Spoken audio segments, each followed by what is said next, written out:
도움이 좀 되는 것 같습니까? 네. 자, 우리는 우리가 이제 건축을 포함해서 어떻게 하면 앞으로 농촌에서 고소득 작물을 생산하면서 잘 살아볼까 하는 차원에서 이제 오늘 제목을 생태 마을을 어떻게 만들 것인가 하는 제목을 정했습니다. 이 생태 마을을 왜 조성을 해야 되는가 하는 그 목적부터 한번 보도록 하겠습니다. 지금 이제 상품화 또 농업의 개념, 그래서 지금 그 농업이 아닌 이 산업입니다. 산업이고 농업과 관광이 결합된 형태의 농업을 관광농업 또는 생태농업 이렇게 이야기를 합니다. 그리고 최근에 그 신정부에서 내세우는 게 농촌을 몇 차 산업 얘기를 하고 있습니까? 예, 수업을 제대로 받으셨네요. 6차 산업이라 합니다. 그 6차 산업이라 하면 1차 산업은 주로 어떤 걸 얘기합니까? 주로 이제 옛날에 우리가 경종, 뭐 축산하면은 생산 쪽에 안점을 두었습니다. 그러던 것이 이제 생산하면은 소득이 너무 안 나고, 그래서 이제 가공까지 이제 생각하게 됩니다. 가공까지 하다 보니까 요거는 이제 2차 산업 이렇게 부릅니다. 그 다음에 생산 가공을 했는데 어떻게 판매를 할 것인가? 내가 사는 청정 지역에 사람들이 많이 온다는 거죠. 그리고 그분들이 특히 이제 도시민들이 최근에 이제 주 5일 근무를 하고 나서 주말에 갈 데가 없습니다. 쉼터가 없다는 얘기죠. 그래서 옛날에 내가 살던 농촌 가자, 고향으로 가자, 또는 경치 좋고 물 좋고 한데 가자 해서 나온 게 이제 소위 힐링이라는 개념을 도입한 산업입니다. 그게 이제 사실 어떻게 보면 서비스업이죠. 그래서 3차 산업입니다. 그래서 1 더하기 2 더하기 3 해도 6이고 1 곱하기 2 곱하기 3을 해도 6입니다. 그래서 정의는 1 곱하기 2 곱하기 3에서 6, 그래서 6차 산업 이렇게 이야기를 하고 있습니다. 다음에 이제 또 창업에 관한 말씀도 제가 드릴 겁니다. 그래서 오늘은 생태마을을 어떻게 조성하고 어떻게 하면은 성공을 할 수 있을까? 그리고 성공 사례들도 제가 모아놨습니다. 그래서 보시면서 공부를 하도록 하겠습니다. 그래서 지역 농산물의 재배를 거의 동시에 이루어서 관광객이 수확하는 것을 이어가겠습니다. 조금 이해가 안 되시죠? 무슨 얘기냐면 제가 이제 생산을 하면은 대형화 한다면은 주로 화목급이 되지 않습니까? 그죠? 그렇습니다. 화목급이 되거든요. 근데 내가 생산하는 농산물이 친환경이다. 농약이나 화학비료를 안 쓴다면은 도시민들이 와보고 야, 논이 뭐하면 체험을 하는 겁니다. 그래서 배배기 체험, 모내기 체험 이런 것들을 통해서 우리의 그 노력을 그쪽한테 넘긴다는 거죠. 분산을 시킬 수 있는 그런 효과. 우리 여기 안 회장님하고 김 사장님 어디 하시죠, 두 분? 그 제일 그 노동이 많이 드는 시기가 6월달 딸 때지 않습니까? 수학할 때. 수학할 때 수학할 수 있는 노동력이 없습니다. 제가 더워서 좀 보겠습니다. 없어서 어떻게 하십니까? 지금 대장님 같은 경우에는 하루에 1톤 따려면 40년 이상. 근데 여기 계신 분 중에 40명이 하루에 일할 수 있는 데려오실 분 계십니까? 주변에? 없습니다. 이 회장님은 특이하게 인맥이 넓어서 또 지역이 문산이다 보니까 옛날부터 또 매주 끈끈한 그런 게 있습니다. 그러니까 그게 가능하다는 거죠. 그러면 실제 현실적으로 우리는 불가능한 겁니다. 그죠? 그럼 그걸 어떻게 해결을 할 것인가요? 그래서 저번에 제가 우리 김 사장님 댁에 제가 가서 컨설팅을 제가 언제부터 오라고 말씀하시는 거 1년 만에 제가 갔었습니다. 그래서 원래 6월에 갔습니까? 하여튼 그쯤 됩니다. 이제 한 2달 정도 됐습니다. 그래서 제가 단번에 이제 드린 결론은 그입니다. 내가 따기는 너무 어렵다. 혼자서. 도시민들이 체험하면서 나갈 수 있게끔 하자. 그러려고 하면 도시민들이 뭔가 볼 게 있어야 됩니다. 거기에 와서. 그래서 이제 주변에 문산, 진주 사람들이 학생들이 또 많이 있습니다. 그래서 제대로만 부책만 갖춰 놓으면은 얼마든지 일할 사람을 끌어들일 수 있다는 거예요. 그리고 또 하나는 지금 그 뽕나무를 조성을 해놓은 거 보면 품종이 이게 하루에 한 사람이 못 따도 200kg, 300kg는 따야 됩니다. 그게 못 따죠. 우리 경우는 박동원 기준으로는 60kg, 잘 따는 사람 100kg. 예, 그렇거든요. 보통 뭐 60, 70kg, 그 200kg 이상을 따야 경제성이 있고 노동력이 그만큼 투입이 저하됩니다. 줄어든다는 거죠. 그렇게 하려고 하면 긍정적인 차원에서 지금 선택에 좀 문제가 있다는 얘기입니다. 그럼 지금 나오는 어디 품종 어떤 게 있습니까? 있다 말합니다. 엄청 큽니다. 이건 지나가다가 젓가락 있지 않습니까? 딱 통도고 탁탁탁 하면 그대로 수확이 다 됩니다. 그럼 하루에 200kg 충분히 딴다는 얘기입니다.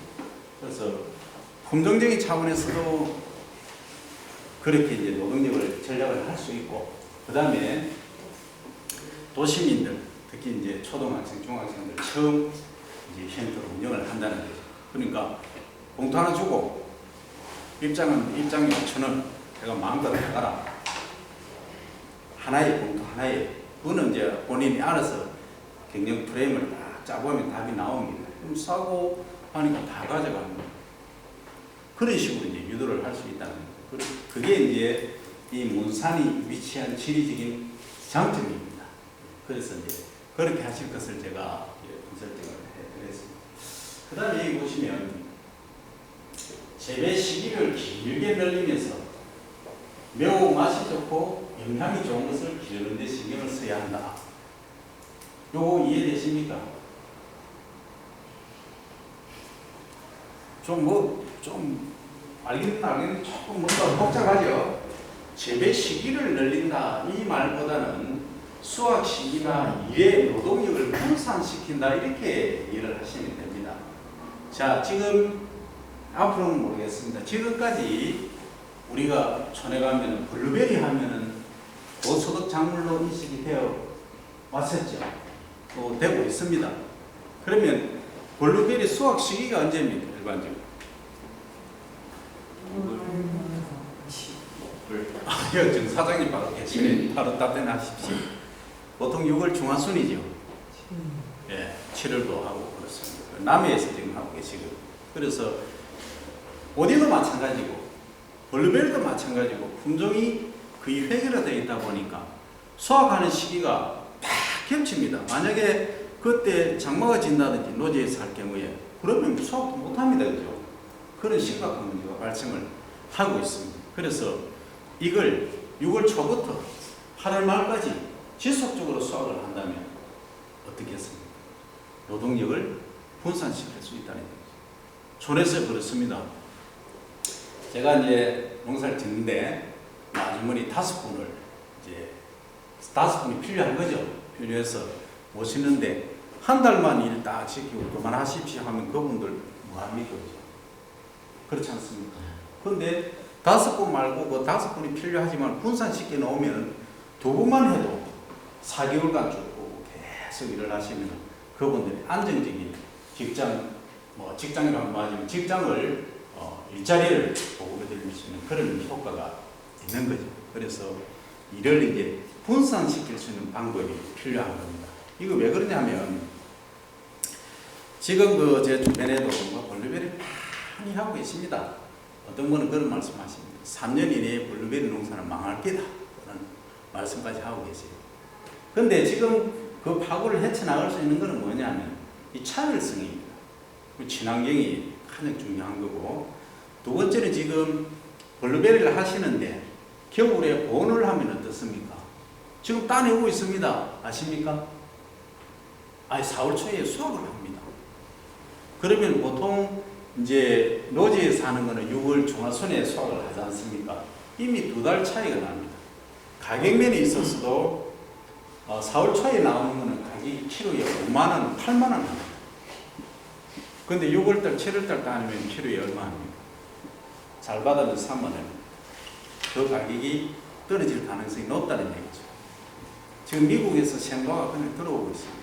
그래서 이걸 이제 제가 노동력의 분산 차원에서 그렇게 하시면 안정성 있게 할 수 있다는 얘기죠.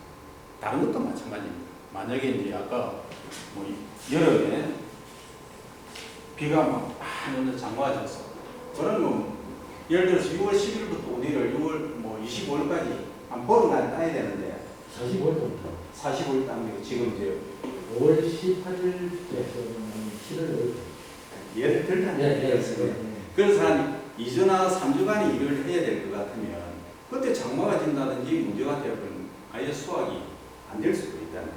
그래서 분산시키는 게 중요하다 이런 말씀을 드립니다. 그래서 그 분산시키는 방법이 첫째는 이제 긍정적인 차원이 있고 그 다음에 또 재배 지역을 달리함으로써 또 재배 방법을 달리함으로써 가능하다는 얘기죠. 그러면 재배 지역을 어떻게 하면 되겠습니까? 우리 선 지회장님 어떤 방법이 있겠습니까? 뭐 상관지역도 있고 또 고지마다 이제 착착착착 주면 될 거고. 예.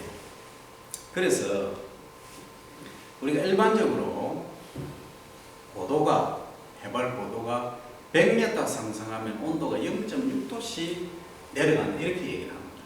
그 1도씨 정도가 적다고 생각하실지 모르지만 실제는 그 수확 시기를 보면 엄청나게 차이가 납니다. 예. 그런 식으로 해서 분산을 또 유도를 할 수가 있다는 얘기죠. 그리고 또 안 그러면 평야지에 하는 거, 중산간지 또 산간지 이렇게 하실 수 있다는 얘기입니다. 예. 그 다음에 매우 맛 좋고 영양 좋은 것을 기르는 데 신경을 써야 한다. 상당히 좀 애매한 말입니다. 뭐가 맛이 좋은 겁니까? 블루베리를 예를 들고 뭐 어디를 하고 계십니까? 어디는 어떤 게 맛이 좋은 겁니까? 어디는 몸무게에 따라서 맛이 틀립니다. 요즘 슈퍼 어디는 길이가 4에서 5cm 됩니다. 그거는 맛이 없어요.